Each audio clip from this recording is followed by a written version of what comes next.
मित्रों, सावन के इस पवित्र महीने में हम लोग जिस भगवान शिव की पूजा आराधना करते हैं, उन्हीं भगवान शिव के 12 ज्योतिर्लिंग की जानकारी आज आप लोगों को बता रही हूँ। सबसे पहला ज्योतिर्लिंग है सोमनाथ ज्योतिर्लिंग, जो गुजरात के सौराष्ट्र में समुद्र किनारे स्थित है।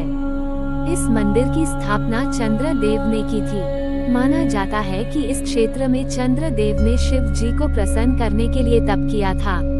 चंद्र के तप से शिव जी प्रसन्न हुए और यहाँ प्रकट हुए थे। शिव कृपा से चंद्र की सभी समस्याएं और रोग खत्म हो गए थे। चंद्र देव को वरदान देने के बाद शिव जी यहाँ ज्योति स्वरूप में विराजित हो गए। चंद्र का एक नाम सोम भी है, इसी नाम पर मंदिर का नाम सोमनाथ पड़ा। दूसरा है मल्लिकार्जुन ज्योतिर्लिंग, जो आंध्र प्रदेश के कृष्णा जिले के कृष्णा नदी के तट पर श्रीशैल पर्वत पर स्थित है। माना जाता है कि कार्तिकेय स्वामी शिव जी और माता पार्वती से नाराज होकर श्रीशैल पर्वत पर आ गए थे। इसके बाद से शिव जी और देवी पार्वती समय समय पर कार्तिकेय से मिलने यहाँ आते रहते हैं। मल्लिकार्जुन ज्योतिर्लिंग एकमात्र ऐसा मंदिर है जहाँ शिव जी और देवी पार्वती एक साथ ज्योति रूप में विराजित हैं। तीसरा है महाकालेश्वर ज्योतिर्लिंग, ये मध्य प्रदेश के उज्जैन में स्थित है। महाकालेश्वर के पास ही 51 शक्तिपीठों में से एक सती का हरसिद्धि शक्तिपीठ भी है। ये 12 ज्योतिर्लिंगों में एकमात्र दक्षिण मुखी ज्योतिर्लिंग है। मंदिर में रोज सुबह होने वाली महाकालेश्वर की भस्म आरती पूरे विश्व में विख्यात है। इस मंदिर में नागचंद्रेश्वर भगवान का मंदिर भी है, जो हर साल सिर्फ एक दिन के लिए नागपंचमी पर खुलता है। शास्त्रों के मुताबिक 3 लोक हैं, आकाश, पाताल और मृत्यु लोक। आकाश लोक के स्वामी हैं तारकलिंग, पाताल के स्वामी हैं हटकेश्वर और मृत्यु लोक के स्वामी हैं महाकाल। चौथा है ओंकारेश्वर ज्योतिर्लिंग, जो मध्य प्रदेश के इंदौर से लगभग 80 किलोमीटर दूर नर्मदा नदी के किनारे एक ऊंची पहाड़ी पर स्थित है। ये ज्योतिर्लिंग ओंकार यानी ऊ की आकृति के पर्वत पर बना हुआ है। इसी वजह से इस मंदिर को ओंकारेश्वर नाम से जाना जाता है। इस क्षेत्र में राजा मांधाता ने शिव जी को प्रसन्न करने के लिए तप किया था। राजा के तप से शिव जी यहाँ प्रकट हुए। राजा ने शिव जी से यहाँ वास करने की प्रार्थना की थी। इसके बाद शिव जी यहाँ ज्योति स्वरूप में विराजित हो गए। पांचवा केदारनाथ ज्योतिर्लिंग, ये मंदिर उत्तराखंड के रुद्रप्रयाग जिले के गौरीकुंड से 16 किलोमीटर दूर स्थित है। महाभारत के समय यहाँ शिव जी ने पांडवों को बेल रूप में दर्शन दिए थे। वर्तमान मंदिर का निर्माण आदि गुरु शंकराचार्य ने 8वीं-9वीं सदी में करवाया था। ये मंदिर उत्तराखंड के 4 धामों में से एक है।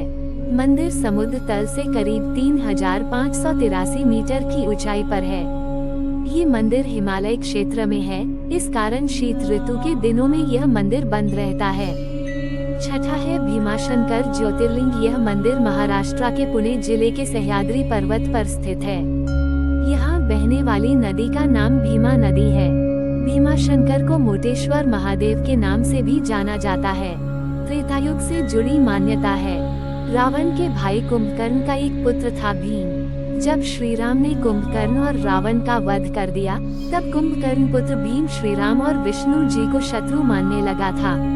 उसने तप करके ब्रह्मा जी को प्रसन्न किया और वरदान पाकर देवताओं को पराजित कर दिया। देवताओं और सृष्टि की रक्षा के लिए शिव जी इस क्षेत्र में प्रकट हुए थे और कुंभकर्ण पुत्र भीम का वध कर दिया। इसके बाद देवताओं और भक्तों की प्रार्थना पर शिव जी यहाँ ज्योति रूप में विराजित हो गए। भीम के नाम पर ही इस ज्योतिर्लिंग का नाम भीमाशंकर पड़ा है।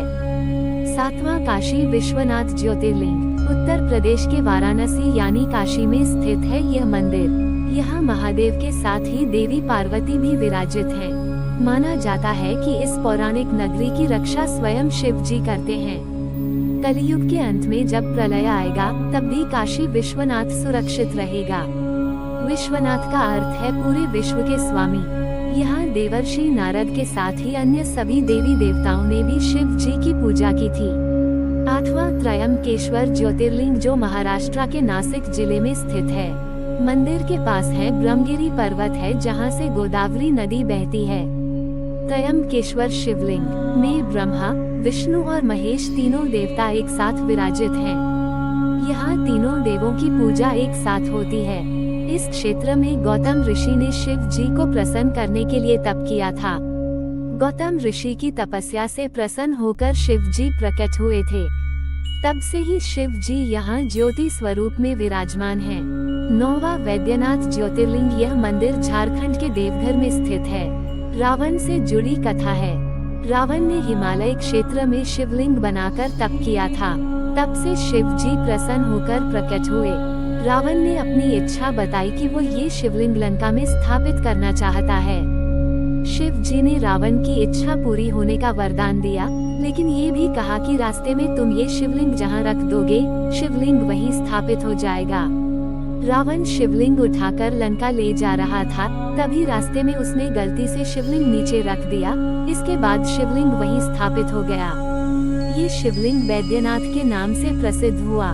10वां नागेश्वर ज्योतिर्लिंग। यह मंदिर गुजरात के द्वारका में स्थित है। यह मंदिर द्वारका से 17 किलोमीटर की दूरी पर स्थित है। शिव पुराण की रुद्र संहिता में शिव जी को नागेशम दारुकाव ने कहा है। नागेश्वर का अर्थ है नागों के ईश्वर। मंदिर की मान्यताएं पांडवों से भी जुड़ी हैं। माना जाता है कि इस क्षेत्र में शिव जी ने दारुक नाम के दैत्य का वध किया था।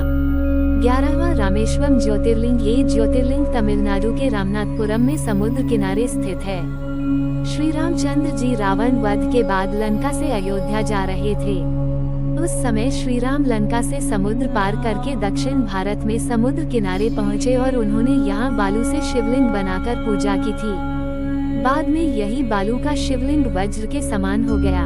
श्री राम ने इस शिवलिंग का निर्माण किया था। इस वजह से इस शिवलिंग को रामेश्वरम कहा जाता है। 12वां नागेश्वर घृणेश्वर ज्योतिर्लिंग। ये ज्योतिर्लिंग महाराष्ट्र के औरंगाबाद जिले के दौलताबाद में स्थित है। इस मंदिर को घुश्मेश्वर भी कहा जाता है। पौराणिक कथा है कि एक ब्राह्मण सुधर्मा की पत्नी सुदेहा थी।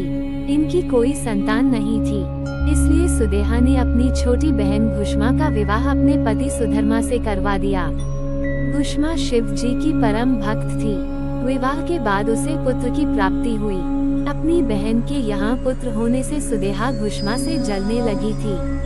जलन की वजह से एक दिन सुदेहा ने अपनी बहन के बेटे की हत्या कर दी और एक कुंड में बेटे का शव डाल दिया। जब ये बात घुष्मा को मालूम हुई तो वह दुखी हुए बिना शिव पूजा करने लगी। शिव जी उसकी पूजा से प्रसन्न हुए और प्रकट हुए। शिव जी ने घुष्मा के पुत्र को जीवित कर दिया।